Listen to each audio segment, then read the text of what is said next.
knew she needed help, so I was like, I tried to assist where I could. Man, me sitting back playing a video game or chilling just wasn't gonna get it. I'm just more so happy I was prepared for it. That's more so because that could have took me out, for real. Yeah. Not just a bullet, but my mentality behind it could have took me out. Like the bullet, we know what bullets do. Like, you know what I'm saying? So, I mean, that's that, but what do I do? So, given everything that has transpired in your life, what advice would you give to your younger self if you could go back and like tell him something? It's just never that deep. I'm Alexandria with Stay Dumb, and I am joined by Kendrick Rogers, also known as Tattoos by K. Raj. And I'm so excited to be doing this interview with him. I've been wanting to interview him for the longest. This man has a remarkable story, and he's not even like 40. He's not even touching like anywhere near that. And I'm just like, how did you go through so much? How did you overcome so much? So I'm excited to be sitting down chatting with you to learn more about who Kendrick Rogers really is. First off, he has a tattoo shop right here in Saginaw and also in Houston, Texas. So you talk about a man who is like driving back and forth monthly, bi-weekly almost, to be in both locations. So before we get into the tattoo journey, I want to know, who is Kendrick Rogers? Well, Kendrick Rogers is you don't know my ethnicity too? Like, I'm an African-American black man who I grew up in Saginaw, you know what I'm saying, raised by then everybody in my family at some point due to the fact of my mom being on drugs early. So I kind of learned how to be to myself real early, learned how to make the best out of what you have real early. Yeah, pretty much like, I mean, and then from there, that's where I kind of picked up my entrepreneurial, like lifestyle, because my uncle did airbrushing, and everybody know my Uncle Lacey. Then my Auntie Pam, she did hair and everything else, like sold plates, all type of stuff. So that's kind of where I picked up my entrepreneurial spirit from. So, yeah, just a young black entrepreneur who been through a lot and made the best of it, pretty much, is who I would say I am. So before we really get into the tattooing, I mean, you've been doing that over a decade, but walk me back. When did that creativity show up for you? It actually showed up early when I was like in like middle school. I used to draw. Relax. I used to draw all the girls in school that I liked pictures. So that's where it started. It always starts with a girl. I feel like every guy's story starts with a girl. And it ends with one too. That's the part. That's the crazy part about it. But yeah, so it started out drawing pictures. I used to draw like hearts and like whatever. The thing is, how I learned like early to pay attention to like females was whatever they backpack was. Like if it was like Tweety Bird or like stuff like that, like in elementary school, I used to draw them like their own, and I'd take like the stuff that they wear to school and put it on, like if they had a bracelet, I put the bracelet on it. Like that was kind of just, yeah. So what age was that? Shoot, I don't know. Shoot, I guess young enough to know I like girls. I mean, old enough to know I like girls. That was old enough. That's where it started though. So was that elementary? Yeah, elementary, middle school, somewhere in there. Like, of course, you start. I think middle school is when I got into like drawing like the hearts and the heart lockets and all that type of stuff with their name in it, and you know what I'm saying. And then I used to do like the "Do you like me" letters, but I used to do like a sketch behind it, and then I draw like write a little letter through it. Yeah. So it's crazy how I didn't really realize that I was like preparing for where I am now. Not that I just draw girl stuff. I don't do none of that no more. But back then, it was like it made me pay attention to people and just like basically give them what I thought they would like. And that's kind of what went into my tattooing too. So, yeah. So when did you realize like, hey, I'm good at like doing this art thing? Just art or drawing? Drawing, art, just being an artist. Did your mom say, oh my God, like you're so good, keep going with it? Or did you just know I'm good? Yeah, I think the first time that I knew I was really good was when I drew a picture of myself for art class in Mr. Martinez's class. in high school at Saginaw High, I drew an actual like portrait of myself, like freehand, and I was like, "Hey, I can draw for real." Like, but then of course on the flip side of that is when I discovered the Snapping Nappy Dugout. So I definitely, after I discovered the Snapping Nappy Dugout, I took like 2 years off because I had to put full force toward that, What is and then that? I came back. What is it called? The Snappy Nappy Dugout. You're in these acronyms. Yeah. What does that mean? I don't think you really want to know. Basically, what you do, you take the nappy part off. What you used to do, you know what I'm saying? Yeah, so that's the Snappy Nappy Dugout. I discovered that, and I was messed up from there on out. I stopped drawing. I stopped, yeah. And, yeah. I so understand that, and I'm not even going to talk about that on camera, but I get it. Yeah, I feel like that was my downfall at that time. But I think the thing is, I feel like if I would have kept drawing for them 2-3 years, man, I don't know what I'd be capable of right now. Like, I think I'd be, Really? yeah. But I mean, it happened the way it happened. Yeah. Okay. It happened the way it happened, so I don't regret it or nothing, but yeah, that was what happened.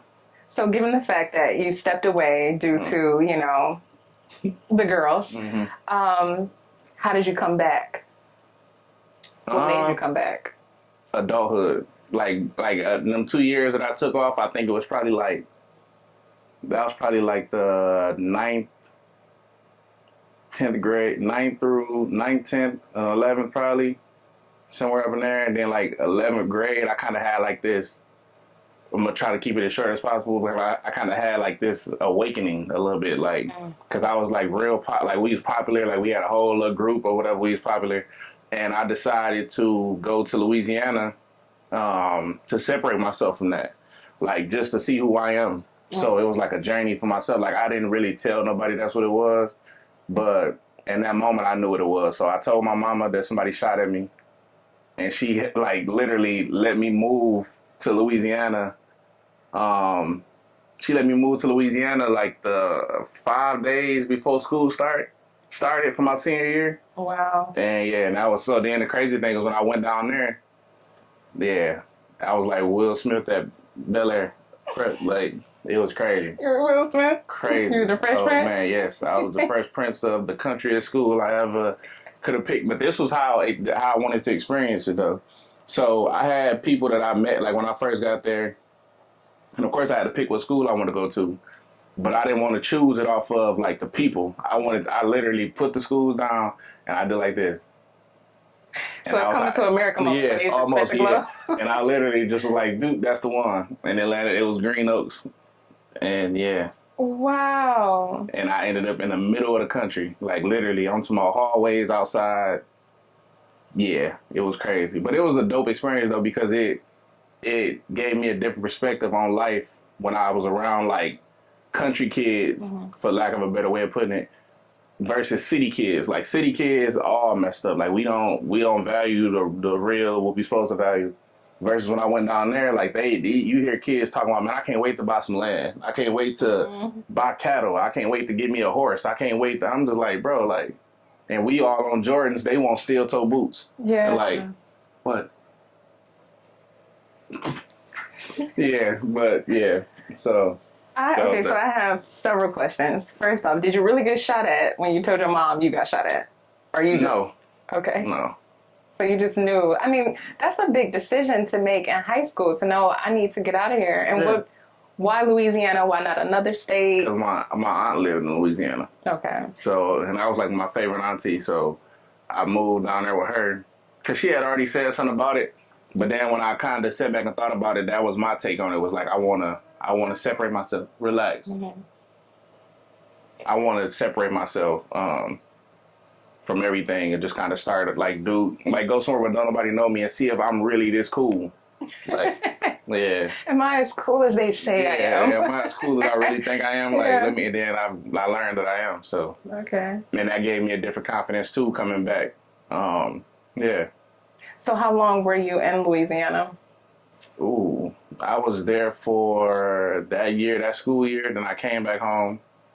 And I went back to Louisiana. We was living in Hammond that time. And then, yeah, so probably about a year that first time. Okay. And then you come back home. How long are you home? at this point? And are you back to drawing? Were you drawing in? I was drawing in Louisiana. Okay. I was drawing in Louisiana because I had a homeboy who liked to draw too, and I'm like, man, I know how to draw. He like, man, like show me, and went from there. And I was like, damn, I really can still draw, and it kind of went from there.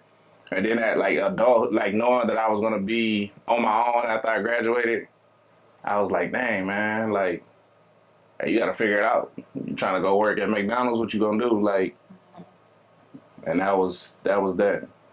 Okay. I'm trying to keep these answers short because I can. Be you. Yeah. they can get a little bit long with Hey, him. listen, I'm telling you. No, so you come back home. Mm-hmm. You graduate in Louisiana. You come back home. Mm-hmm. What are you doing at home now? Shoot, for lack of a better word, or the best word I know, bullshitting. Pretty much, like that's pretty much what I did. Like for a minute, then I was like, yeah, I can't do that here, so I went back to Louisiana. Then I ended up going to college. Okay. Because I have been there for a year in school, I was able to get in-state tuition. Oh, nice. For this little technical college. But then I was only going there. I was gonna shout out the lady and everything, but it was a lady that used to help me get like she's like write appeal letters, because in Louisiana, I was able, as long as you went to school for 14 days, they couldn't charge you for your financial aid. Oh. Yeah, so okay. so I go to school 15 days, and I was like thugging on Southeastern campus from there. So you were BSing down there too? Yeah, but I was BSing with a purpose down there. I knew what I was doing. Like, I'm like, yeah, all right. So I'm gonna finesse the system, financial aid. Okay. That was the purpose. Like, I was getting them little $2,800 checks back to back, boy. That was a lot of money at 19, 18, 19. Yeah. So what were you doing with the money? Shoot, blowing it. Blowing it. I was learning lessons then too. So that's the point. You gotta learn from what you do. That is true, and I don't think a lot of people do that. Yeah, so that's the whole thing. I was okay, learning. So we're in college. What are we studying? What are you studying? Computers. I was studying computers, I think. Something had to do with computers. I just remember being in computer class and being mad because they had MySpace and Facebook blocked. So you really had to do what you were supposed to do in there. So I was like, can I go to the bathroom? Because it was like it's technical college, so it was like small little classes, like. Yeah. But it was crazy because I remember it was a dude who used to sit next to me. He was cold with the computers. Like, I think he probably somewhere hacking something right now. Because he was cold with the computers, like, for real. So I used to literally, the only reason why I stayed in class was just to watch him do what he was doing. Like, I used to be like, bro, like, show me this, show me that. And he was the one who showed me how to do a lot of stuff with, like, coding and everything. I don't remember none of it now, but it was cool at the time. Oh, my gosh. So how long are you in school or in this technical college? I went 3 semesters. So, yeah, like 45 days. Because I only needed to go 15 days. So 45 days. Yeah, so it was. Oh my God. Yeah, that was that. Okay. Yeah. So what's going through your head at this moment? Like, what do you see for yourself at 19, 20 years old? Like, this school ain't it. School ain't it. No, mainly because I knew early that I didn't want to work for nobody. Like, I mean, we skipped past when I was younger, I was definitely an entrepreneur. Like, I'm talking about all type of stuff from, man, like, I was always observant. That's one thing I love about myself. I'm always observant. I pay attention to everything. So, me being younger, I'm going to try to keep it as short as possible. So, basically, I went to, it was a car wash right at the corner from my house. And I noticed that the guy was old. He couldn't bend down. So I went in and offered to charge people to put Armor All on their tires, like $2 a cart. So I'm like a young dude or whatever. I started charging people $2 to put Armor All on the tires because he couldn't bend down to do it. Mm-hmm. And that was like my first job. And how old were you then? I think I was like 11, 12 at that time. Like, yeah, I was young. So what made you at that age to say, okay, I need some money? I mean, you're 11 years old. Usually our needs are taken care of. So yeah, usually. Yeah. Yeah, usually. So Yeah, no, they were. I mean, our knees were taken care of. Well, knees was taken care of. Like, we wasn't like struggling, but I can see me being observant. I can see that my mama was struggling to do with it. The little bit that she was able to do, I saw the struggle over the succession of whatever the struggle or the hustle was. Like, so that was kind of my outtake on that. So I knew she needed help. So I was like, I tried to assist where I could. Man, me sitting back playing a video game or chilling just wasn't gonna get it. Like, and that was pretty much that. Like, That's a lot on an 11-year-old. And so you what, one of four? Is it yeah, four? one of four. Yeah, Okay. And you're in the middle, right? I'm the oldest boy. Oldest boy. So yeah. Okay. So oldest sister, you, and then two brothers. Okay. So you just felt like I need to take on this role. Yep. I will assume that a father wasn't in a home that you felt like that. Okay. Nah, he wasn't there. I don't know. He was in somebody's home. He wasn't in mine. That's all I can tell you. He was in a home. He wasn't in my home. He wasn't in your home. He wasn't in mine. But yeah, that's kind of, that was my outtake on that though. Like, just realizing, like, I mean, yeah. Gotta get it. Like, I just felt like that was more important than the other stuff that we could have been doing. Like, and I feel like that's another thing I wish that we can, like, take out, like, of our culture or is like thinking that kids are too young to work or too young to, get that understanding of life early. Like, we feel like we got to let them play with toys until they 13, 14 years old. And then we give them 4 years to figure it out, and then they got to be gone. Like, from there, so it's like you don't show them nothing for 14 years, and then you expect them to figure it all out in 4 years, and then you wonder why they don't know nothing. Like, so I just feel like that structure that I taught myself is definitely what made me who I am today. Like, was there any other hands that played a part in it? I know you said you saw your uncle and your aunt who were. Yeah, my Uncle Eddie was like the voice of reason. Okay. He was definitely the voice of reason. Like, I still can hear him, like, the stuff he used to tell me to this day. I still can hear it. Like, and that's why I feel like when I'm talking to my nieces and nephews, I tell them all the time, I can either be talking to the conscious person you are today or the subconscious of the person you don't want to be tomorrow.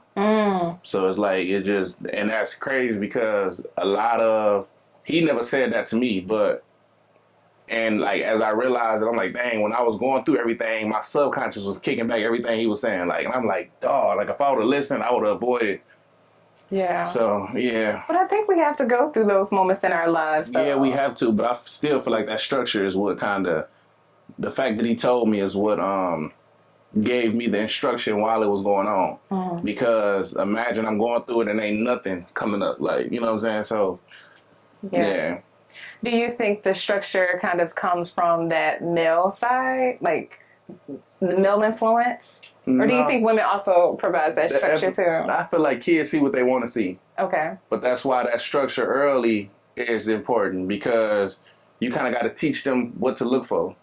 You get what I'm saying? Like, again, we go back to the playing with toys all the time. Like, so you teaching them the only thing they're supposed to do is play, and then you all of a sudden want them to be serious. Yeah. And everybody don't kick back like that. Like, so it's just understanding that, like, that you just can't, you can do it, but it got to be a balance. Like, with him, he know. I mean, this is my son. I've been talking to him. I don't know if y'all. I wouldn't yelling at the couch. But yeah, just like with him, he know. Like, he got structure. When he get out the bathtub, he got to put his clothes away. When he just was leaving the house, he put his toys in the toy box. I don't have to tell him to do nothing, but that's that early structure. Like, so it's like, as he gets older, because he's used to that structure, he's gonna recognize it when he see it, and that's the difference. Like, I feel like that's the difference. We need more structure. Definitely. We need more structure. And structure can come good or bad. Like, cause a lot of my mom's like bad spending habits and stuff. Like, but again, it was my vision. What I wanted to see was what I saw. Basically, I'm gonna say that, cause every kid had their own path, but at the same time, like I said, that structure and that want for more is what made me see what I saw with my mom. Like, and you know, I was having this conversation with somebody else before, and I said it's like the analogy where you can have a alcoholic father in a household. One child drinks and the other one doesn't. I think it's really just based on that kid. Yeah. So, you know, looking at you and your siblings, did you all have that entrepreneurial spirit? Did you start it and then they kind of follow? Like, how did that work? So, Um, I definitely started it. I started it. Then my sister started doing nails, and then she started doing daycare. So it's definitely like I started it though. As far as the closest influence, which was like an our little circle of brothers and sisters, but my aunt and them probably was their influence too. You get what I'm saying? Like I don't know what they saw as far as that go, but I know when they saw me doing it, like my brother, he went on to do a security company and like working for yourself. Like they saw me doing it early, like. And it was a thing where they didn't know what I was doing for real. Like even when I was cutting grass and all of that, like early cutting grass, shoveling snow, everything. Like I've been doing this. Like and they looked at it like, man, you crazy? It's cold. You out there shoveling snow? I'm like, man, listen.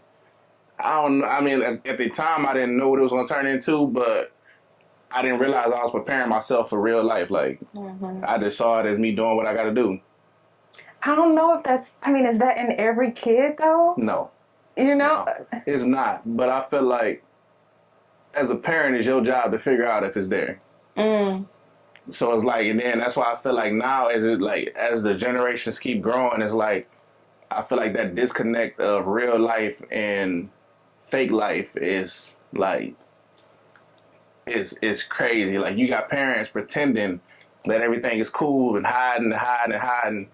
And then the kids like thinking that that's cool, like because some kids see that you don't have it or you don't, but they seeing that you when you get around your siblings or you act like everything cool. Like that used to be okay back in the day because it wasn't as many things that could really take you down. Like you know what I'm saying, it wasn't as bad. But now, yeah, you teaching your kids that. Like I tell people all the time, you can't teach your kids how to spend money without teaching them how to get money. That's backwards. That's backwards. Like you teaching them how to spend it, but you never taught them how to get it. So it's like when they ain't got it to spend it, they gonna take it. Like you know what I'm saying. The only thing they know is how to spend it. They don't know how to take. They don't know how to get it and actually do something with it. Like, and I see that a lot in the social media. Like the way social media got it set up now. Yeah, this we live in a different age. I can say that much. But it just, I mean, I don't know how to word this, but you've been through a lot, but I feel like that was just in you, though. That's kind of like DNA. Almost. Yeah. It was. I mean, I feel like it was because, I mean, the craziest thing about it, my mama was a hustler, though. My mama was a hustler. She for sure was a hustler. And I mean, it was, my mom was a hustler to the point to where she knew how to hustle you. Like I'm talking, man, it's so funny. I used to sit back and look at my mom at the table, and she had called 5 people and asked them for $100, like to borrow $100. Like, well, you got $100 over there? Yeah, I got $100. And then, I'll call you back. I'll let you know. She had called somebody else. Yeah, I got it. Come get it. The other person called back. Yeah, I got it. You can come get it. She'd go get both of them. Like, like, all right. And I just figure it out later. Like, you know what I'm saying? It is what it is. Yeah. I started trying to get 500 from 5 people. End up getting it from 6. Now we good. It is what it is. Like. Man, I figured out, man. I'm telling man, my mom was a hustler, boy. Like, but then she knew how to. She just had the gift of gab a little bit, like. But when it came, she just because she was so from the old age and like the traditional like, she grew up cooking and cleaning for her family and like for her sisters and brothers and stuff like that, and that's all she knew. So it was like she had the hustler in her, but it just never. It wasn't the type of hustle like that we used to see, like how we want to be entrepreneurs. They just want to, like, you know what I'm saying, the grandparents. Surviving. Yeah, they just want to survive and make sure that everybody was straight. And man, I miss them type of grandparents. Woo, bruh. Yeah, I don't know what these new ones different. These new ones about 40. Man, these new ones, they in the club with you. I don't think I've seen like an older grandparent. Man, listen, that's what I just said too. What happened to the old? They hide the grays. We don't see no gray hair no more, nothing. Like, God, dog, man, you knew the grandma when she came. They don't even got no canes no more. They just limp regular. Like. No, for real. I was just just had this conversation. Right, that's crazy. Me and my mom, we were looking at this other woman, and she was like, "I wonder how her house looks on the inside." And I was like, "Probably the same since she was a kid. Like, nothing's changing." Nothing changed, man. Oh my gosh. Okay, that's funny. So definitely, mom is a hustler. Yeah, mom was a hustler for sure. So I can see that being DNA. It's coming through a little bit, and it just shows up differently. Yeah, it does. It does. Yeah. And I feel like for the thing is, like one thing I know, I ain't gonna say that, but yeah, it does. You don't want to It say does. Yeah, I ain't gonna say that, nah. it. Okay, so we kind of went back. We looking at some you're shoveling snow, cutting grass, car shop, all of these different things. It's just bringing in different skills. So what skills did you develop? Like, is it just hustling? I got to get the money. Are you learning like I'm more observant now, more detailed?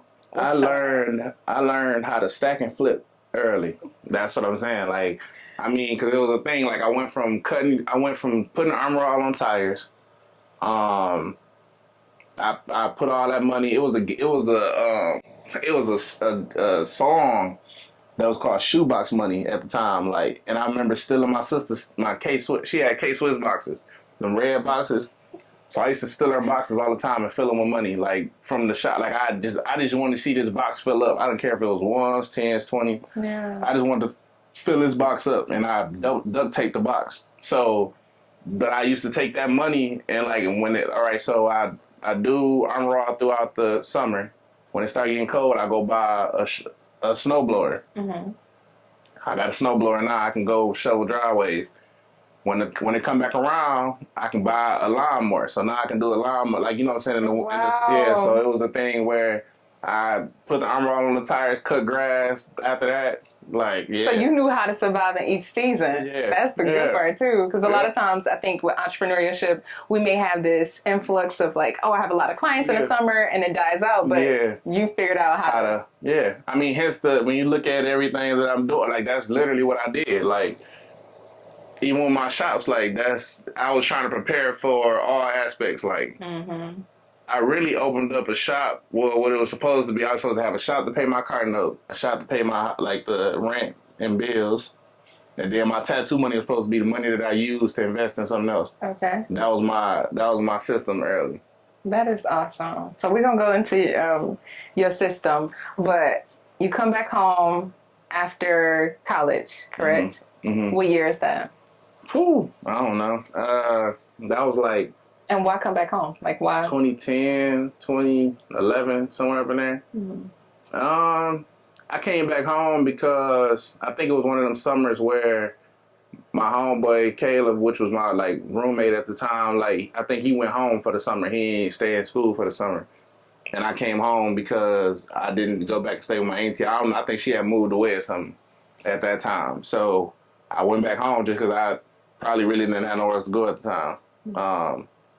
But when I came back home, somewhere in the midst, my memory horrible, but somewhere in the midst of all of that, I ended up running into, no, I came back home, got a job at Wendy's. I think I came back home, got a job at Wendy's. I was working at Wendy's. And I just remember, like, it was a girl named Kristen, used to be my shout out to Kristen.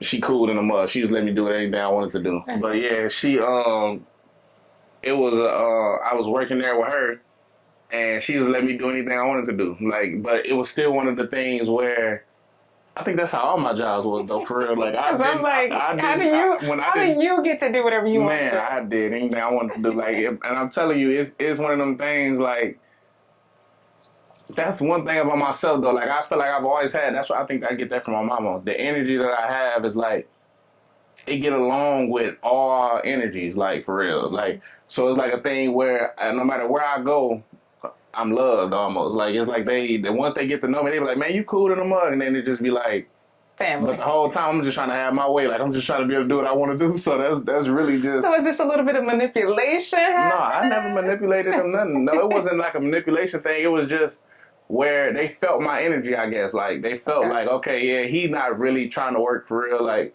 but I know he need a job, so I'm gonna just let him do what he can, and that's it. Like, and I feel like. And looking back at it, they all kind of like all my managers and stuff kind of came back at some point. It was like I knew you wouldn't go work for long, like because you didn't even seem like you belonged like in the shop, like you know what I'm saying, in a uniform. Like you didn't even give that vibe at all. So that was kind of why I let you do what you want to do. So did you tell them like, look, I got a whole nother dream, a whole nother aspiration? Nah, they just felt that. So when I started tattooing was because that's what I kind of got off subject, but My homeboy Caleb introduced me to my tattoo mentor, which is named Bo Willie, and he lived in Kenner or La Plaza, I can't remember, but I ended up going to him and getting a tattoo, and that was the first black tattoo artist I saw.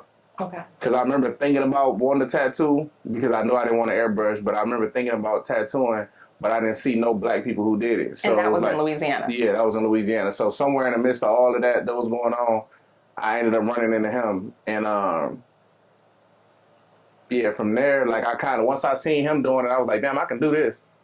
And when I seen him pull that knot out of his pocket, I said, oh yeah, That's all I needed to see. Yeah. So, and he was like, I was like, man, how long you been tattooing? He like, man, I've been tattooing probably since this morning about 9 o'clock, and it was probably about 9, 10 o'clock that night. Oh wow. And I'm talking about pulled out a dope boy knot. I'm like, it didn't even matter if this was money from yesterday or nothing. I was inspired.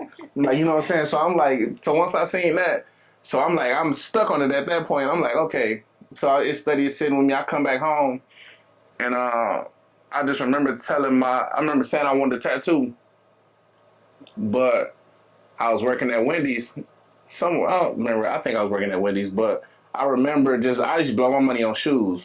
And that was when I was getting lost in the sauce too, which is why I said I needed to like get something, like get a handle on it, because I'm buying shoes, buying all like, this was the Hood Star days. So I'm like thinking that I gotta keep up with this and keep up with that. Hood Star is a clique that he was in back in high school. Yeah, it was definitely. And so I'm thinking that I got to keep up with all of this stuff. And in the midst, I almost missed my moment. But my cousin bought my first tattoo kit. My cousin Jamise, he bought me my first tattoo kit. Wow. And when he bought it, it was like $120. It was like a little Chinese tattoo kit from Worldwide Tattoo. And I knew right then and there when it came in the mail, and I looked at it, I'm like, yeah, I ain't gonna have this too much longer. And I probably, all the money that I made after that, I was just steady buying new stuff. Like, of course, I'm in my mama's house, but even though I was helping my mama pay bills and all of that the whole time, I wasn't just living for free. But, yeah, it started at her kitchen table. Like, I did my first tattoo on my brother on his birthday in 2011. Wow. Yep, I did. At my mama's kitchen table, I remember her coming home and cussing. Well, she ain't cussed me out, but she just was like, "Well, what is you doing? Like, well, you know, you got to eat at that table. He bleeding." I'm like, "Hey, listen, horrible sanitation." I'm like, yeah, ain't no sanitation standards at all. Like, I'm at the kitchen table doing the tattoo. Oh my. But yeah, and I put the word phenomenal on his back. I don't know why he wanted phenomenal on his back. I have no idea. We spelled it correctly, right? Yeah, we spelled it correctly. But the thing, what I did was I put it on his back. Pause. With a 3-round liner. Like, if you know anything about all the tattoo artists know, a 3-round liner is equivalent to putting a razor blade, like dragging a razor blade. Yes. Man, I did the whole thing with that. Yeah. Was he like? Yeah, he was cutting up. But the crazy thing is, I knew then, I'm like, I can do this because the line still came out crispy. Like, it came out good, even though he was moving. And at the time, I ain't knowing I'm digging. You know what I'm saying? But I was like, damn, like, okay, cool. And then from there on out, I just kind of like kept going. Yeah, kept going. Like, I did free tattoos for like 46 hours. Wow. And then that was it. From there on out, I was charging. After the free days, y'all better come get it. Give me at this time, because after that, I'm price goes. What's that gonna say? Yesterday's price is not today. Price. No, I'm telling you, like. And the thing is, I think my minimum was like $50, and everybody's like, "Man, you hot in the mud." I was like, "Hey, no, you don't know my minimum now." Yeah, but it's just so crazy, man. Like, just like even when I look back at all of that, I can't do nothing but smile. Like, I don't even think about it until I'm talking about it. Like, yeah, I'm talking about tattooing. Even when I got shot, like, it was a thing where I was. I'm down that mud.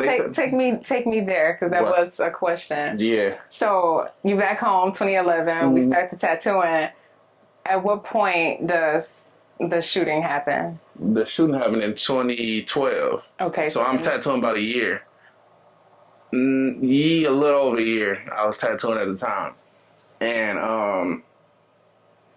at the time, like, it was crazy because, like, not to make it sound like I just didn't want to be around them or nothing, like, But it was a thing where I was going through like a moment of like clarity for myself, like just trying to figure out what, because like my uncle used to always be on me like, what you gonna do, what you gonna do, what you gonna do. So it's kind of like this thing in my mind, and they knew this though, so they not gonna take offense to nothing I'm saying. Like, Any of your friends? yeah, because they knew, like, because it was a thing where I just was like, it wasn't that I was trying to be different or thought I was better than nobody, but I really just wanted to like figure out what was I'm going to do with my adulthood. Like, I'm not about to be a bum. Like, you know what I'm saying? I'm not about to, not saying that, you know. No, we got but you know, you got to put disclaimers out there. People take everything. But he calling me a bum. No. Yeah. He said, because I work at Wendy's, I'm a bum. I'm a bum. I don't mess with him. Nah, but, and what I mean by bum is because I knew what my standards for myself was. Like, I knew how I grew up and I knew what I was capable of. So that's what I mean by bum. Just less than what I thought or what I knew I could do was what I considered to be a bum. But yeah, so it was just one of them nights, like, it was crazy because, like I said, I was going through this whole little mode of, like, just separating myself from everything, like, just trying to figure it out. And so then you go to a party? I go to this party, like, yeah. What's something that you saying, don't go tonight? Heck, shit. Like, I'm talking about that. My homeboy, Kenny, he know. Kenny, I was telling my homeboy, this was one of them days, like, when, like, if you knew Trayvon, like, at the time, like, he was one of the people, he took forever to get dressed. Like, I'm talking about, like, bruh, America's Next Top Model. Like, bruh, dude used to take forever to get dressed. Like, I'm talking about, he got to iron his underwear, jokes, iron his, like, socks. He got to put lotion on 3 times. Like, he got to put baby oil on top of that. Like, it's like, it was one of them things, like, and I mean, and I understood it. You know what I'm saying? It is what it is. But it was, on this day, though, he dressed. Like, yeah. He dressed like everything. It seemed like everything was just going perfect. Like, I had ordered an outfit that wasn't supposed to come when it came. Like, it ended up coming that morning. Like, the shoes came that morning, everything. I'm just like, bro, this is too perfect. Like, I had a whole alternate outfit that I didn't really want to wear. The one that I wanted came, everything came that morning. Yeah.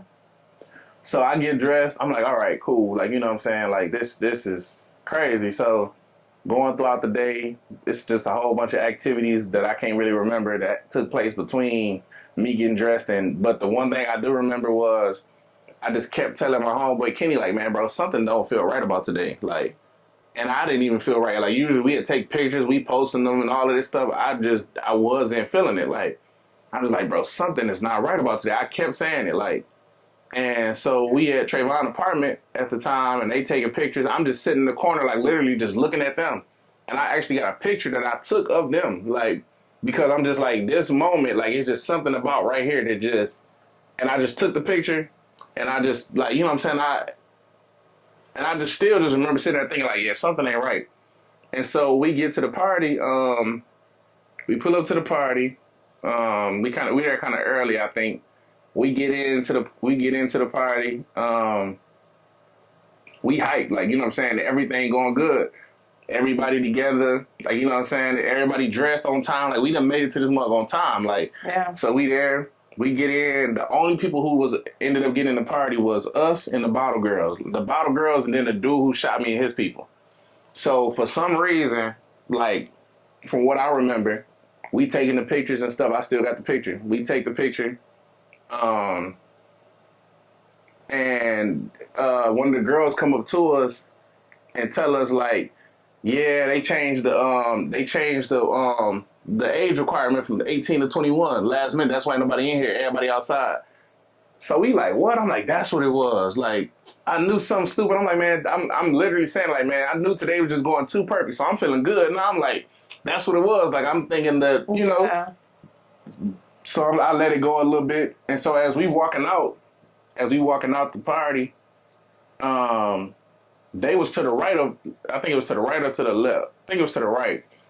And I just remember, like, making eye contact with one of them. And, well, this is what later I was told that was who that was. Okay. So because they had on black, like, you know what I'm saying? They just it was dark. It was a party. So I'm looking.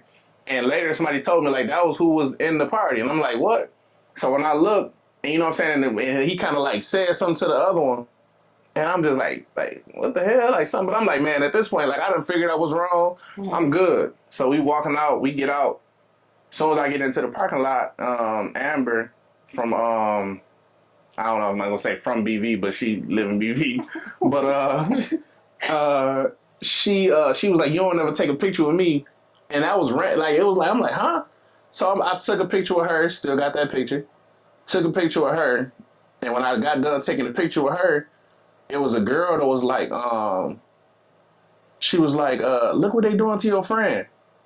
And when I looked over, all I seen was the dude. He had his arm in the back of his back, like, you know what I'm saying? And he like checking his pockets, like, you know what I'm saying? So I see his jewelry on the ground. And so I go over there and I pull him back, like, man, like, what's going on? Like, he like, oh, you want something too? I'm like, what's up? So I go to pull my pants up, like, you know what I'm saying? Like, you know, this was when he was sagging, lost in the sauce. So I pulled my pants, like, what's up? Like, ready to fight the dude. And like he kind of like flashed the gun a little bit. And I'm like, oh yeah, I'm like, yeah, you a bitch for that. Like, you know what I'm saying? And he like, all right, all right. So he walks off, and when he walk off, I'm telling Trey, like, you go that way, I'm gonna go this way.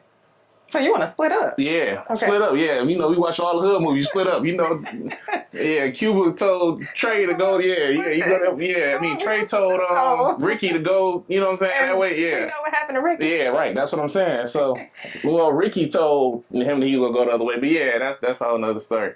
But yeah. So I go to walk in one way, and I just remember it was like a little dude that was I don't know where this little dude came from. I don't know why he was out there. That's the crazy part. But a little dude walked up to me and was like, "Man, you real for that?" And I'm like, "Real for what? Like, real for that?" And I'm thinking to myself, like, I'm on edge because I'm like, he just flashed the gun. So I'm thinking, like, my mind everywhere at the time. So as I'm walking away, I look back to see if, like, Trey gone. He done went around the building. I think I didn't see him at least. And when some said, look back again. And when I look back, I seen him, like, coming towards me, pulling his hood on, like, and he's pulling out his pocket.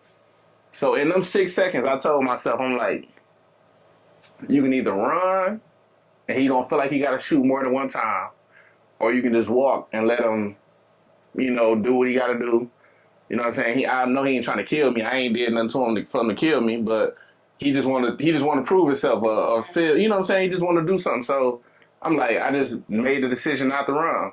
And so when I turned back around, I literally just went stone body, like you know what I'm saying? Just like it is what it is. Like and I just remember like hearing the shot, wow, and I just seen the light flash on the building.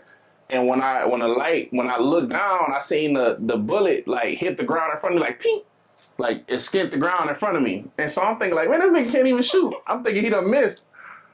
So I go to run now. So I'm like, okay, if he can't shoot me that close, I'm like, I can run. I can take this chance. So I go to run, and I'm on my right leg. And then when I went to go on my left leg, I couldn't feel nothing. My shoulder, nothing. I'm just like, I just remember going like this. Oh my gosh. And it was just like, I remember falling on the car. And I just remember seeing the blood squirting up on the car. And I blacked out. And when I blacked out, I woke up on the ground on the side of the car. And yeah, I'm just like laying there, like, you know what I'm saying? And Amber was on one side and my cousin Mariano was on one side, and they telling me to stay up and whatever. And at this point, like, when I kind of lifted up and I can see the blood like squirting, and I'm like, damn, he hit an artery. And I knew that from watching like CSI and stuff, like, so I'm laying there, I'm just like, damn, he hit an artery. Like, I'm like, yeah, it's over with. I'm like, yeah, the ambulance. I looked to the side, and I'm like, yeah, it was so many people out there. Like, he shot me in front of a lot of people. Yeah. So I'm literally, like, I looked to the side, just seeing everybody, people crying and stuff, and I'm just like, bro, what y'all crying for? Like, I ain't died, I ain't dead. Like, man, y'all done wrote me off already. Like, so I moved. Something's wrong with you. And the crazy thing is, I felt like I gave up in that moment. Like, I'm just like, yeah, it's over with. I'm gone. Like, he done hit an artery. It's over with. So that's what you're telling yourself. Yeah. I literally gave up. Like, yeah, it's over with. So, like, yeah,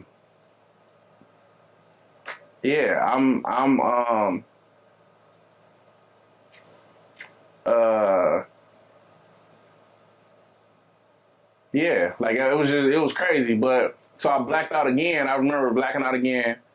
And when I came back to, the ambulance was there, and I'm like, damn, I ain't dead. Like, I just remember thinking, like, yeah, I ain't died. Shit, I'm still alive. Like, So you know who Yeah, shot you yeah, and we actually everything. cool. Like me and him cooler than me and Trey.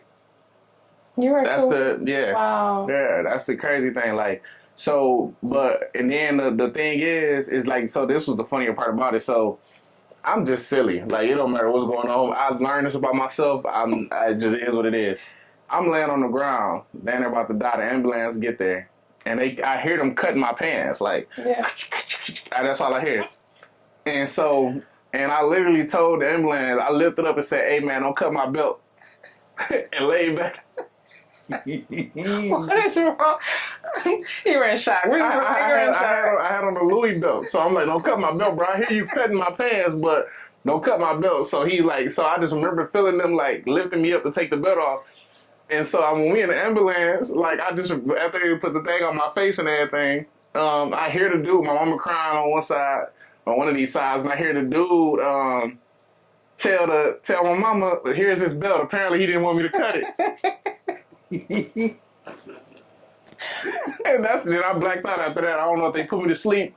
But then the craziest thing, when I tell you, bro, I remember when they first brought me they was rough as hell with me. Like, it's like, I just remember, like, they put me on this cold table.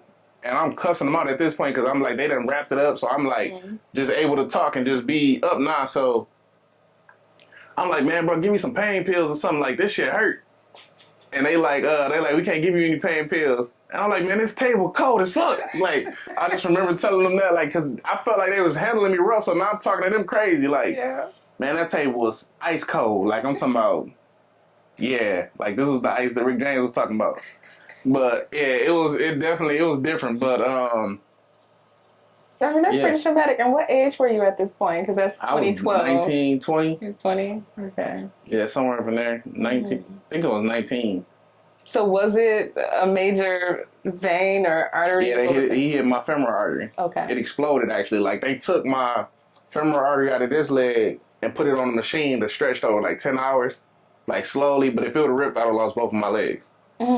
Because they took this artery and stretched it and then cut it in half and put, like, equally distributed it back into both legs. Like, yeah, so. So how do you become cool with a person who shoots you and could have ultimately killed you? Because he didn't. So that's all that mattered. To me, that's all that mattered. He didn't. Like, you know what I'm saying? I know that it wasn't like a thing where me and him was just like beefed out and we got history of beefing and nothing like that. So it's like anything other than that, I felt like I would have just been holding on to negativity for nothing. Like, you know what I'm saying? And I don't even really call it negativity. It's just like stupidity. Like, he made a decision based out of anger. I made a decision based out of being lost by even being there in the first place. So at the end of the day, we both was lost. So we both just ended up like, you know that movie Crash? Yeah. Kind of like that. That's how I look at it. Like, just two people just going full speed and just, full speed with a tinted windshield, I guess, and just eventually you will run into something. And that's just how that go. I like that analogy. Yeah. So is this the moment that another awakening happens for your life or a transformation? For sure. Okay. For sure. Like, it's crazy because before all of that happened, I read the book. I started reading the book Think and Grow Rich. And that was like fresh out of high school. I was reading that.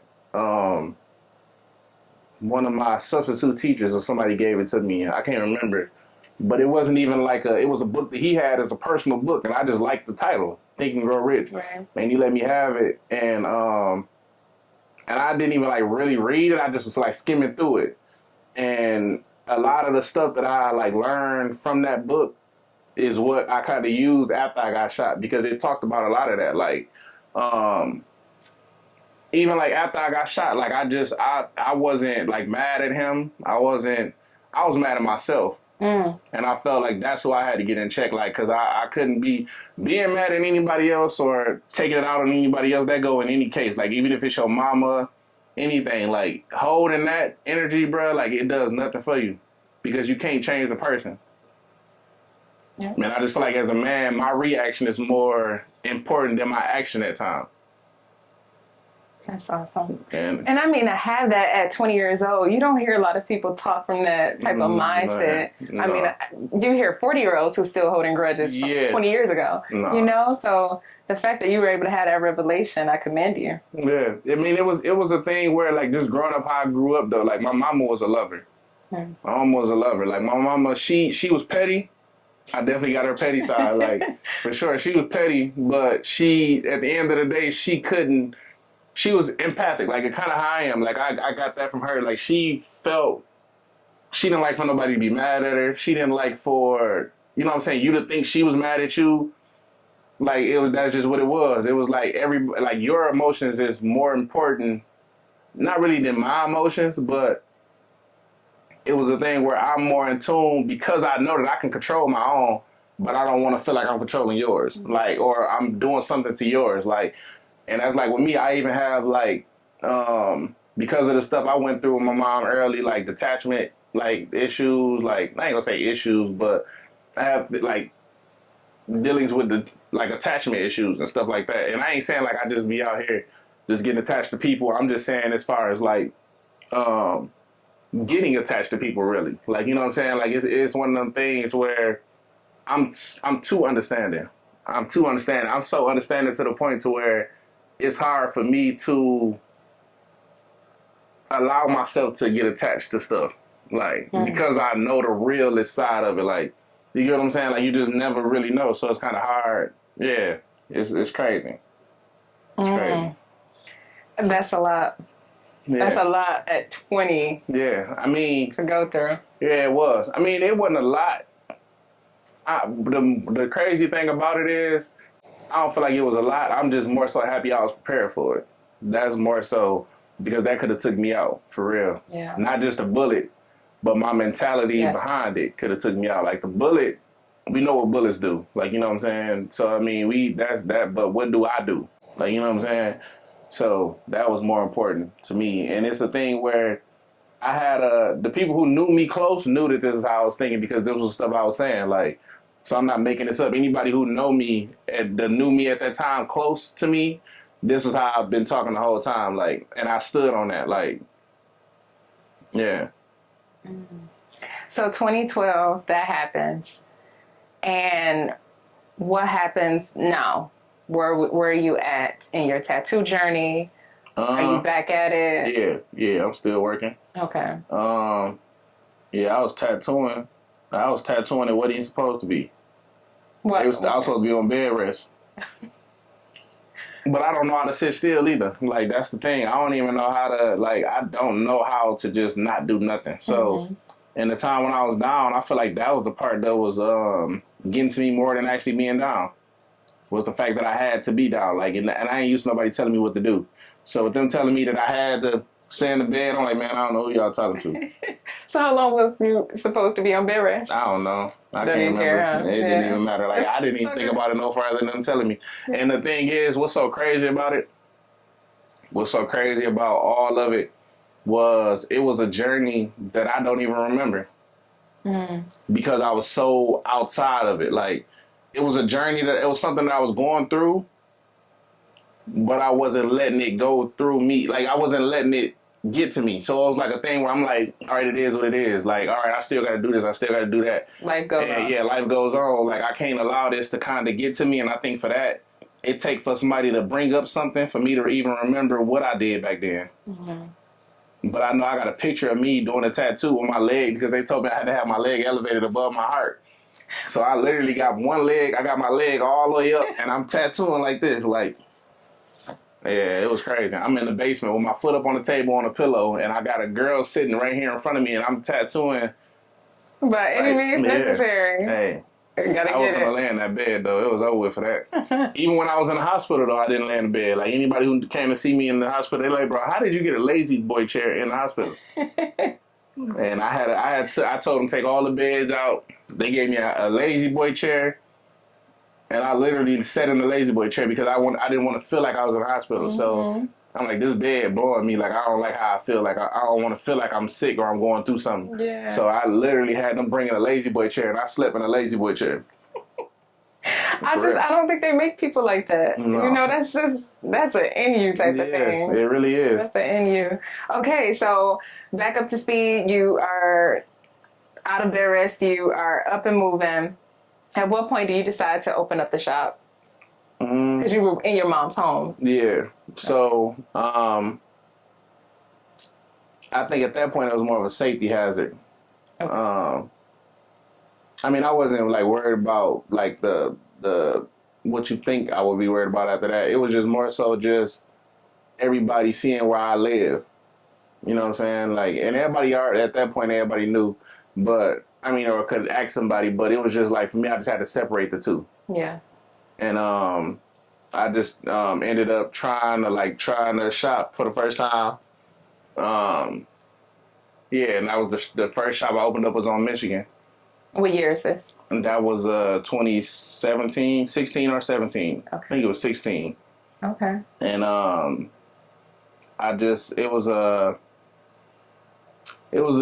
dope experience though. Like it was something that it allowed me to learn a lot about myself and business at the same time.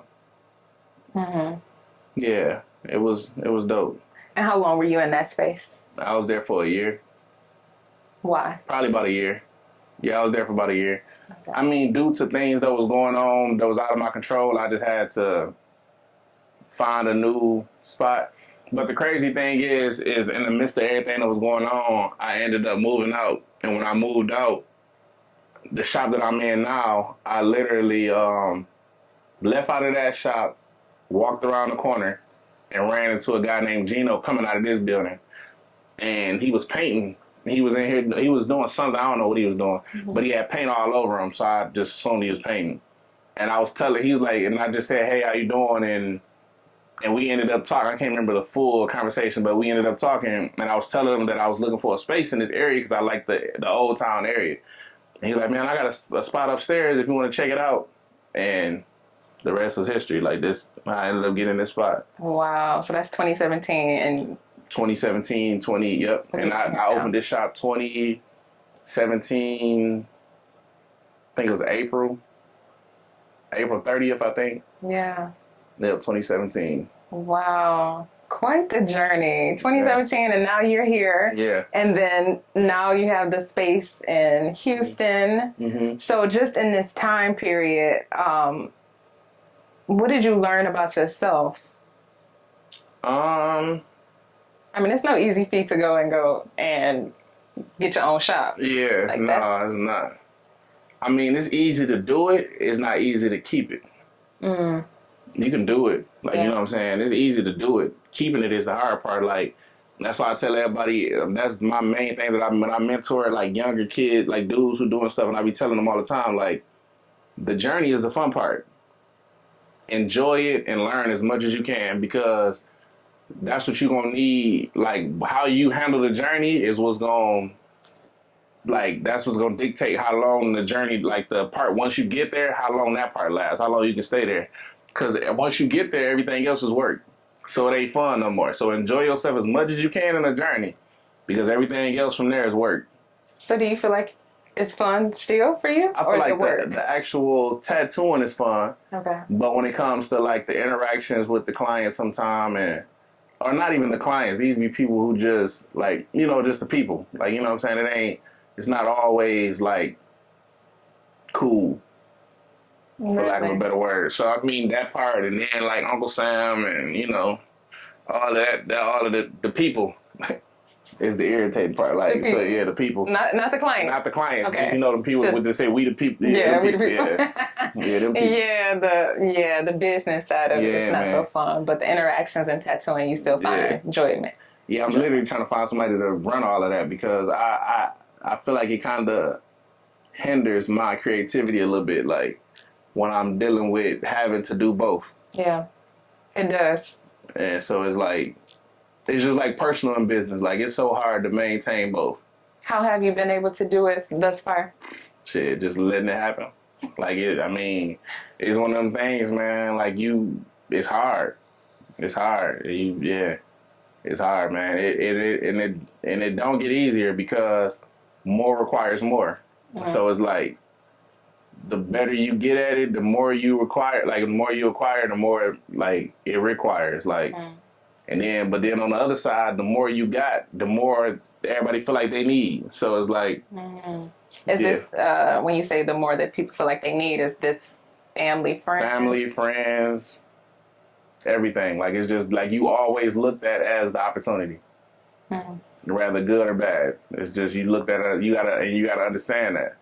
In our industry, even in other industries too, like you always looked at it as an opportunity because it's getting more and more to the point to where everybody want to take the easy route. So you got to understand that the more you have or the more that you show, the more you look like the easier route. Like the more you look like, you know what I'm saying, taking it from you, it'll be way easier than me just going and getting it for myself. Like that can be money, that can be business ideas, it can be anything. Like, because everybody looking for the way. Like, you know what I'm saying? So, like I said, the easy button. Like I said, depending on the structure that they were taught younger, they don't see how to navigate and figure it out for themselves.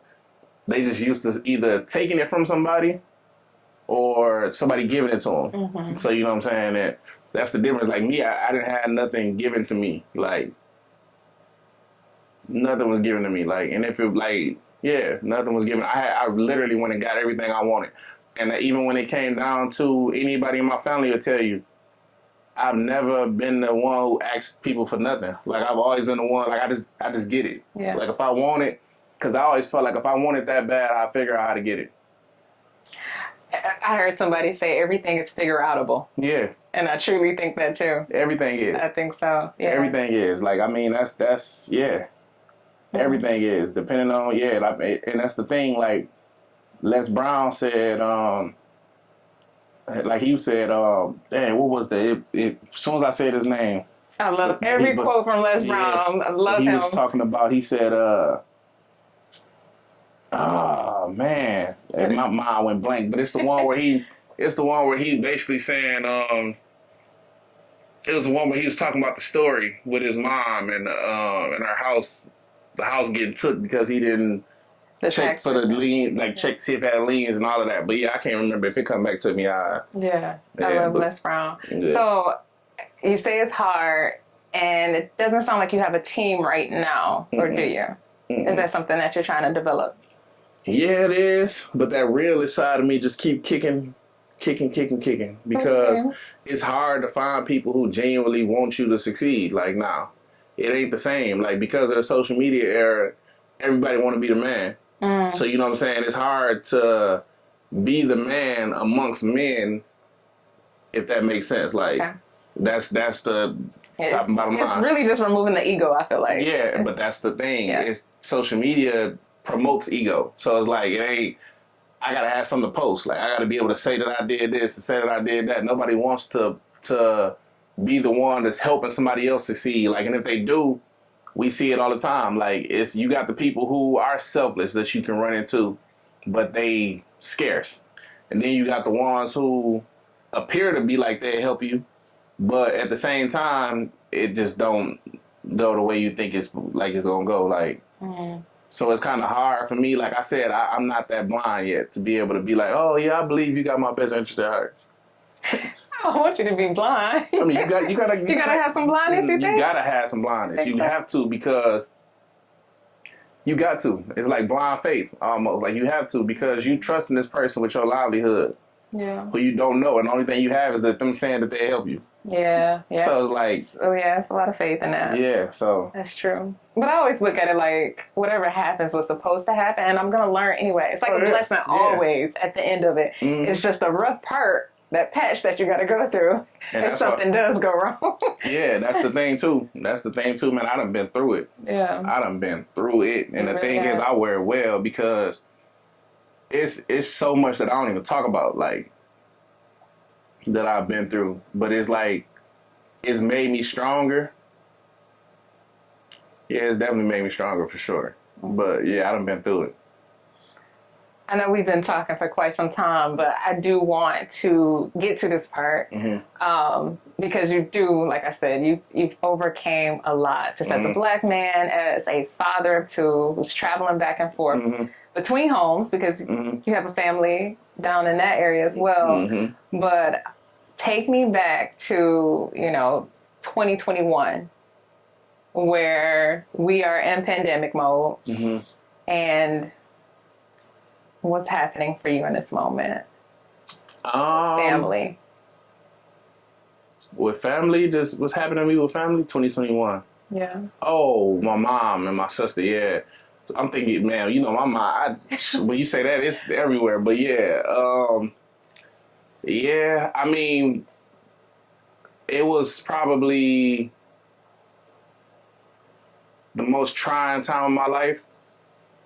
The pandemic, that wasn't nothing. When you said the pandemic, that's what threw me off, because that wasn't really, the pandemic was almost like a hustler's, like, paradise for real. Yeah. Like, I mean, it's messed up to say it like that, but yeah, and it was so crazy because that energy that I had and everything that I was building up for my family, like, I had finally got my sister to get her, I finally helped her get her daycare licensed.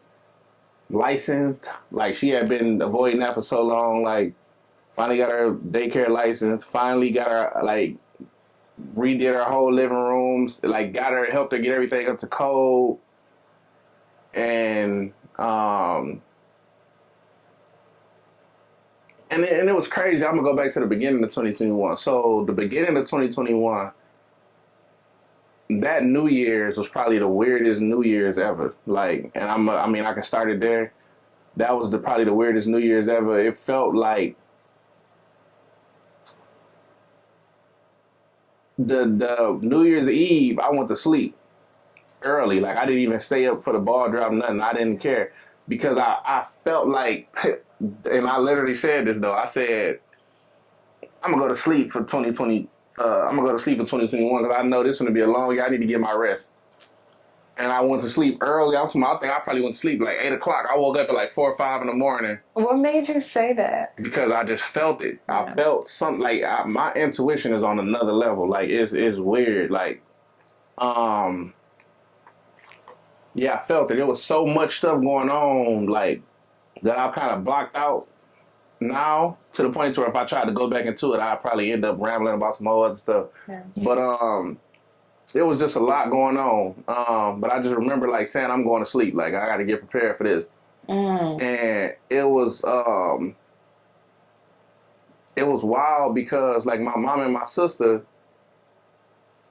were just, like, looking back at everything now, and I know it sounds weird, but it's kind of like they had this weird glow about them. Like, and I don't know if it was just because I was happy to see them, like, finally starting to do what I had been trying to get them to do. Like, you know what I'm saying? I don't know if that was what it was, probably. And I'm just kind of, like, seeing, like, okay, damn, like, you finally can get y'all where y'all need to be. Like, you know what I'm saying? Like,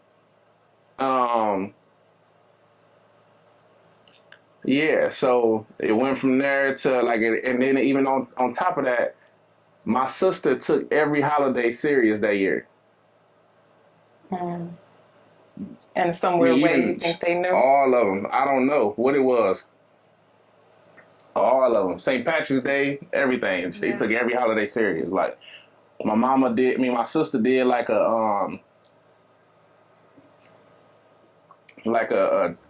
thing for my mama where she had like a jazz play, like somebody come and play a saxophone or something. It was just so crazy how she kind of went out with a bang. Like, you know what I'm saying? Like, she just, like, even Father's Day for me, like, she went and bought me like a big old basket of like clothes. Like, it was just like crazy. Like, you know what I'm saying? It was just like, I'm seeing this turnaround, like this, like, all right, I see my sister finally in her element doing what she want to do.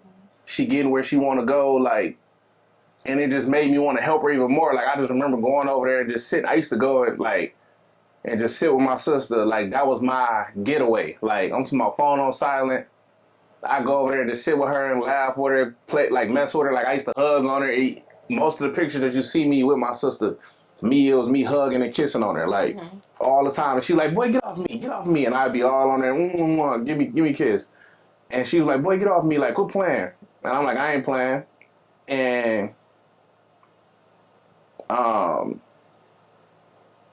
the last time that I went and did that, I had some stuff going on. And I wanted to tell her about it, so I went and told her. She was sitting like she had like this little back area where the kids used to go to play. So she's sitting like on a step in between like the patio and the kitchen. And she's sitting there filling out paperwork. She's like, man, I hate this paperwork. That's why I didn't want to get licensed, because now I got to fill out all this paperwork per kid and this, and that. I said, man, look, be just happy that you can do it. Like, you know what I'm saying? She's like, you right. So we sitting there, and I remember saying something to her as I walked out the door. This was like October. Yeah, this was right like October something. So I'm telling her, you know what I'm saying? And she like, I always knew you was going to do this, and I always knew you was going to do that. Like, you just something else. You just don't stop, do you? Like, but she like kind of joking, like saying, and I'm like, yeah, but I'm like, yeah. Like, you know what I'm saying? But I left on that note, because I'm like, yeah, you said some cool stuff. I'm gonna walk out the door, like, you know what I'm saying? We're gonna just leave it at that.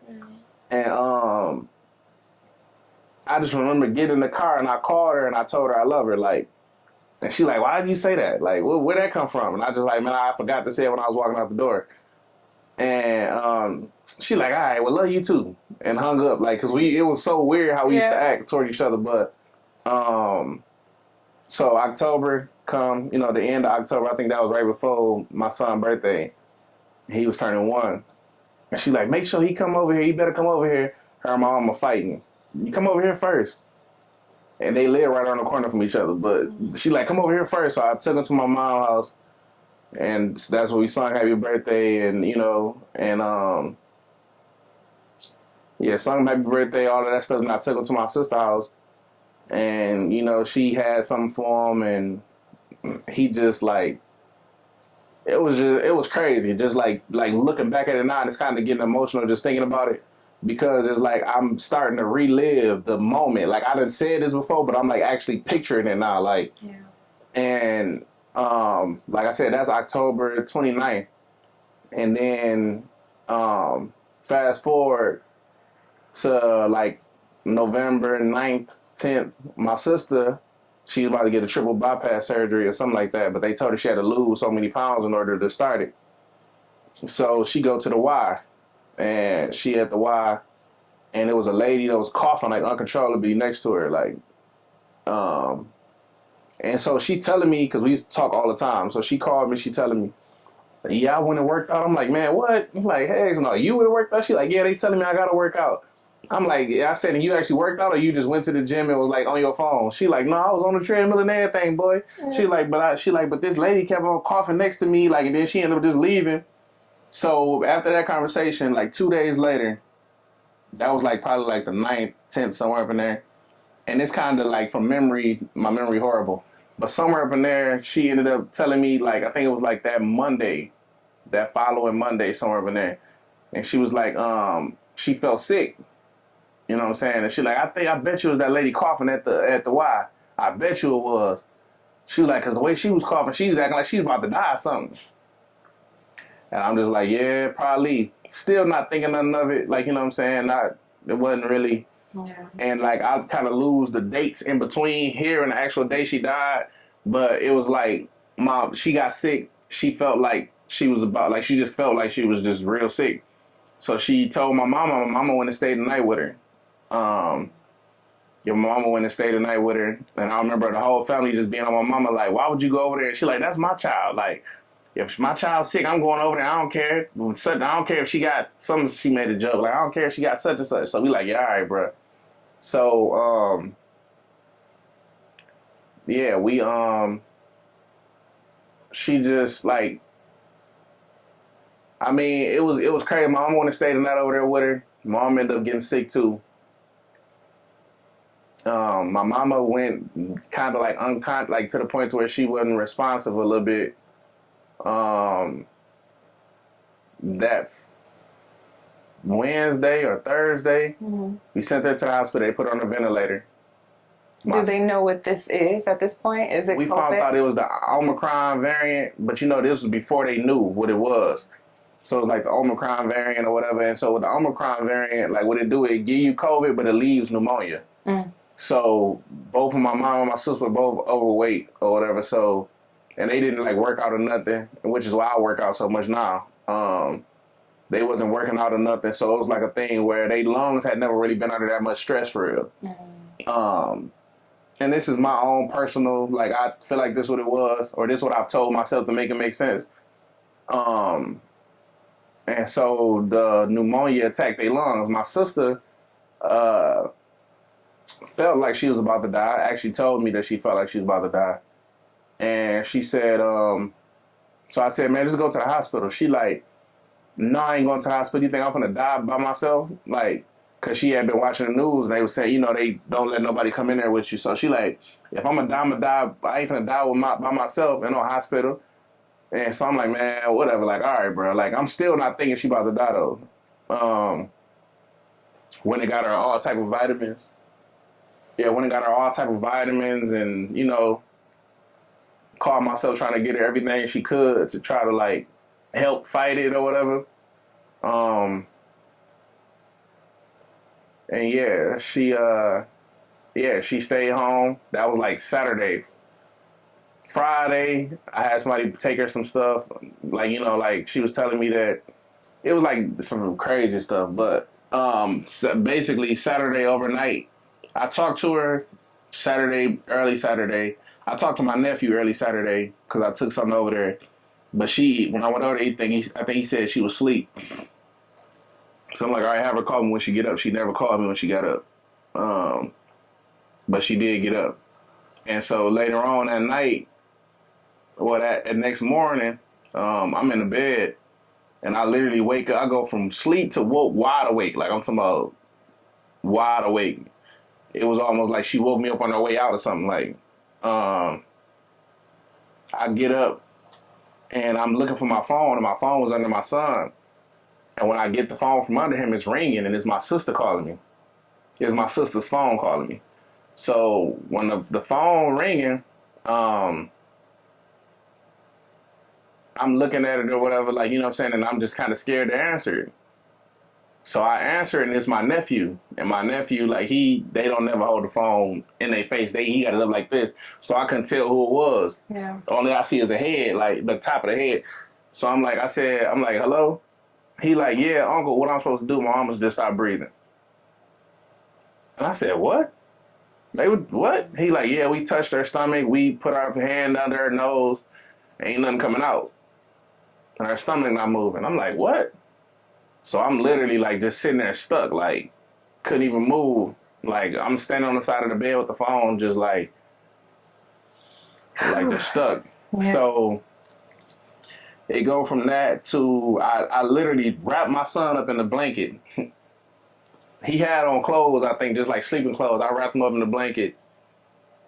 I grabbed his coat because I just didn't have time to put it on him, and I ran and jumped in the car and I drove to my sister's house. And I'm probably doing, I got him in the back seat, buckled in the blanket though. Like, he not even in his car seat. Like, he in the car seat, but he got like the cover, then I just put the whole seatbelt over him. Yeah. So, seemed like the longest drive ever. So when I finally get close to her house, he called me back again. And, when he called me, he holding the phone like this, not like so he can hear me, I guess, because there was people, like the ambulance was there and stuff. So he holding it like this, so I can see the EMT standing by the door, and I just see him shaking his head. And my nephew, I said, what they saying? And he said, they said she gone.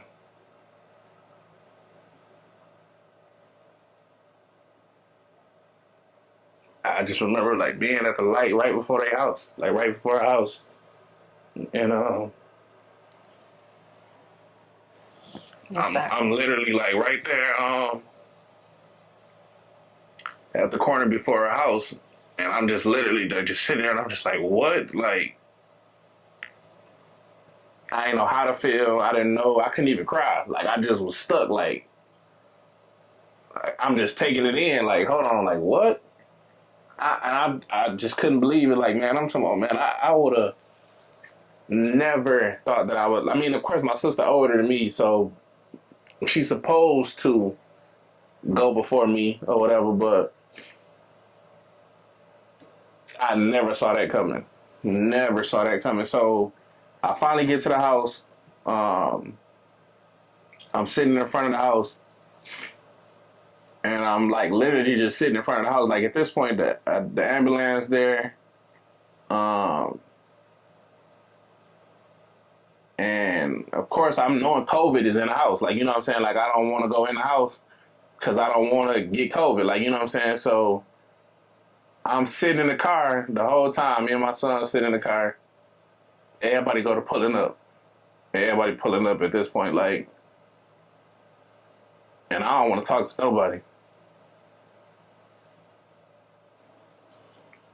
So I'm just sitting there, like, just, I mean, emotions was just everywhere, like. But it's so crazy because me being a realist and the person that I am, the only thing I'm thinking about is how I'm gonna tell my mama that my sister died when she was in the hospital. That's the empathic part of me, though. Like, I'm not even thinking about how I'm feeling for real. Only thing I'm thinking about is, like, bro, I got to tell my mama, like, because I'm still thinking that my mama will come out of the hospital. So, yeah, that's all I'm thinking about. Like, it was just crazy. Like, my brother, he came and got in the car with me. And we just sitting there. We couldn't even, like, we wasn't even talking. We just sitting there, like, just in the car. Couldn't talk, couldn't, like.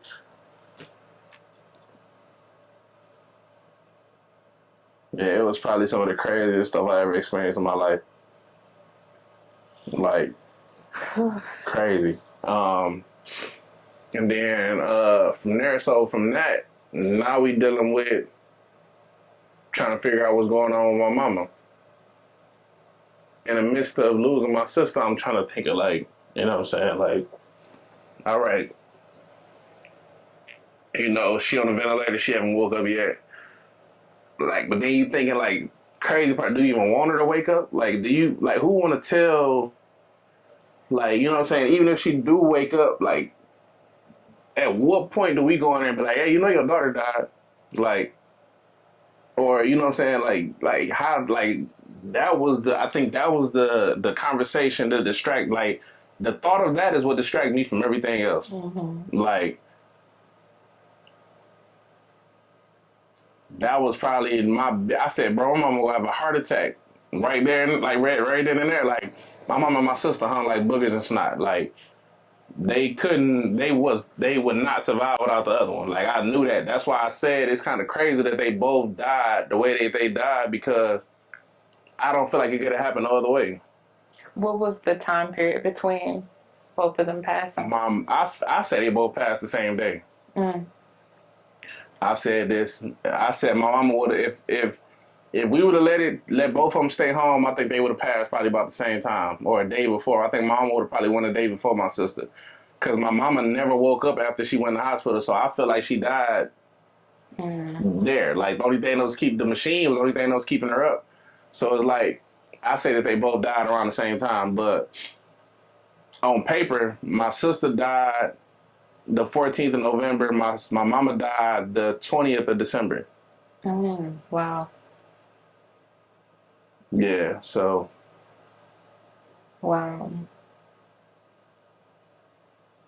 Yeah, it was probably some of the craziest stuff ever. And in the midst of that, you have another son, right? Mm-hmm, Cairo. Yeah. Is he in 2021? Was he born? He was born the 13th of December. Wow. So you're experiencing the loss, a new son, and then another loss.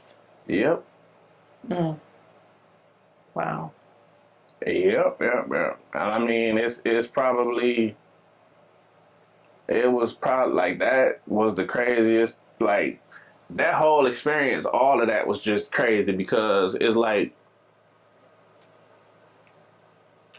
it's like my realist, I'm always proven right about my realist, like, mentality, like, when it come down to probably some of everything, because in the midst of going through all of that,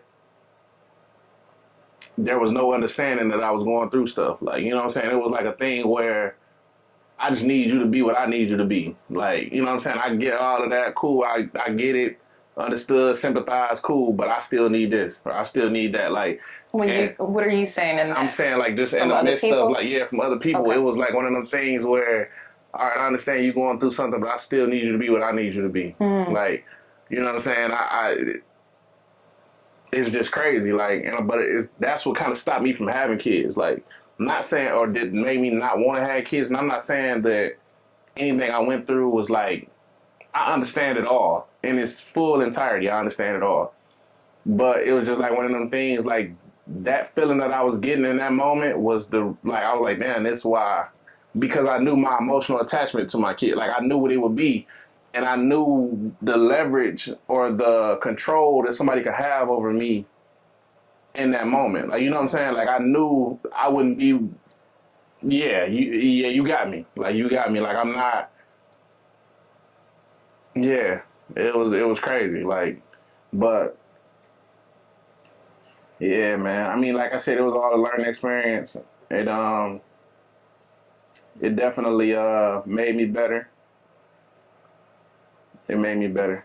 That's really all I can say. I learned from it all. Yeah. Now that we're here, that was 21. What now? Because I feel like that's another awakening to some degree. What's this stage now that you're in? I'm in a stage now of getting to know this guy, who I am. Like I kind of because of how attached I was to my mom and my sister was my why for so long. Like they was the reason I hustled, they was the reason I grind because I always had to help them and myself. Like I've always been there. Man, they make jokes all the time. You my man. I ain't worried about nobody else. You my man. Like you know what I'm saying. Like if they needed money, they always came to me. And I think that I always looked at it like they needed me, but it's crazy because looking back at it now, like I didn't realize how much I needed them. Yeah. Like so, it was really a fair exchange because I gave them money or whatever. They gave me a love that I don't feel like I ever get back. Like, you know what I'm saying? It was different. It was different. Like, their energy was priceless.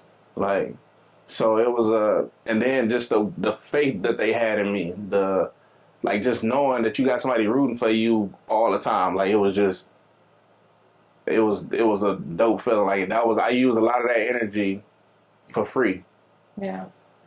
And that's what I can say. Like I said, I helped them out a lot, but they definitely gave me an energy that It was all is irreplaceable. Yeah, it was definitely, yeah. Do you feel like your children are giving you that now? Or is there some source there now? See, I mean, yeah, but I feel like it's one of them things like, I grew into that with them. They getting what I am now.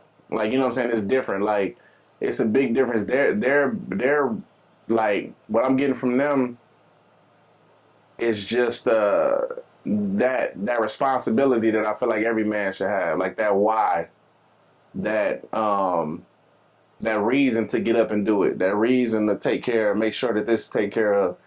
They kind of replaced that when it came to them, but the love that they get, like that they give me, is just like it's so funny though. Like it's funny. It's funny. It's just, I mean, to answer your question, yeah, but I can't really describe the difference. It's a difference though, but yeah. So what's next on this journey? You know, you've been tattooing for over a decade now. You've overcame a lot. We got 2 kids. You have 2 locations, and in addition, you also have the suites that you rent out. So, what's next for you? I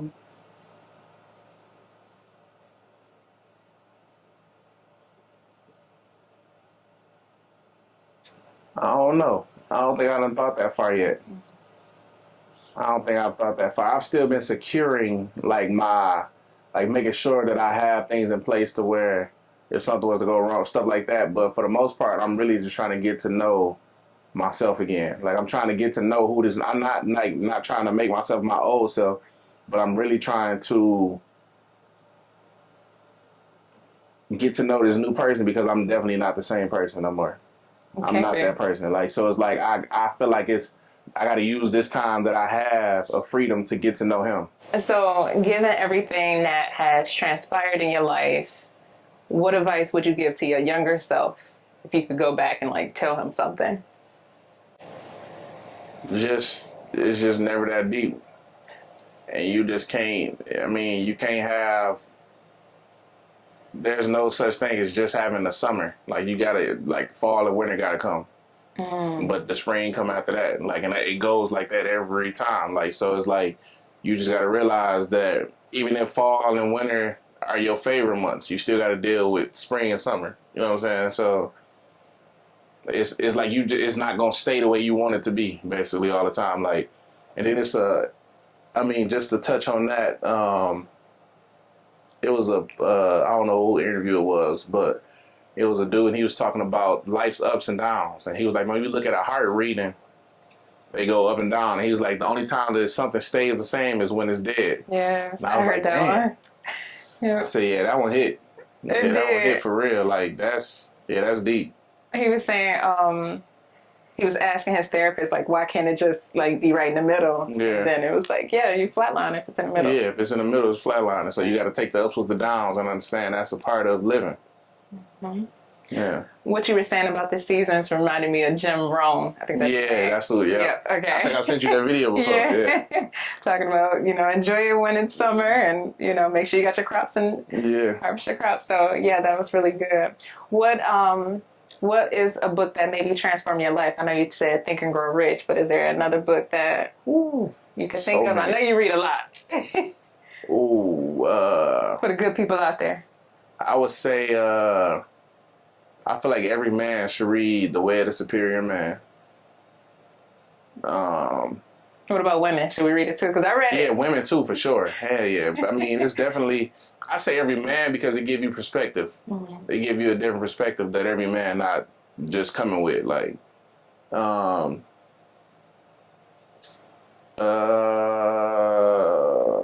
Rich Dad, Poor Dad was one of my favorite books too, but I feel like that was me.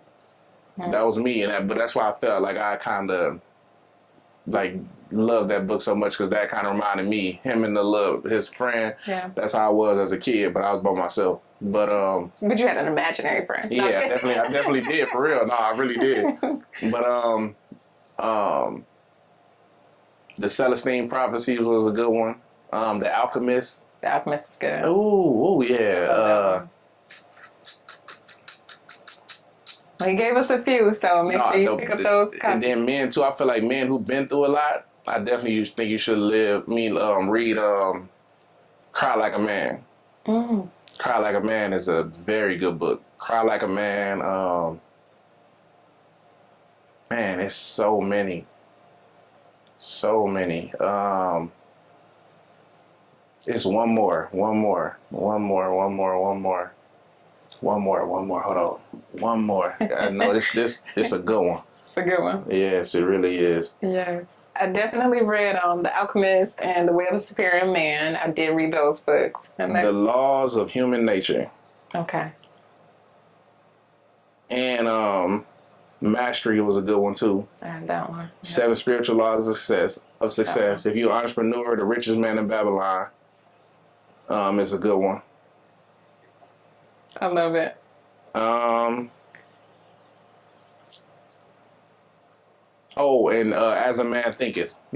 Yeah, for sure. That's. This is in you, man. I listening to you, I don't know. I mean, you can definitely develop skills as we go and as we get older, but I think a lot of that was just who you are, and it was in you. Yeah. I mean, it definitely, like I said, I that's why I think I'm grateful for my perspective. That's one thing I can say. I'm grateful for my perspective, like, of life. Yeah. Because I could have took it the other way. Yeah. With everything I went through, like the fact that I chose to go the right way instead of the other way, I'm just thankful for that part. Mm-hmm. Yeah.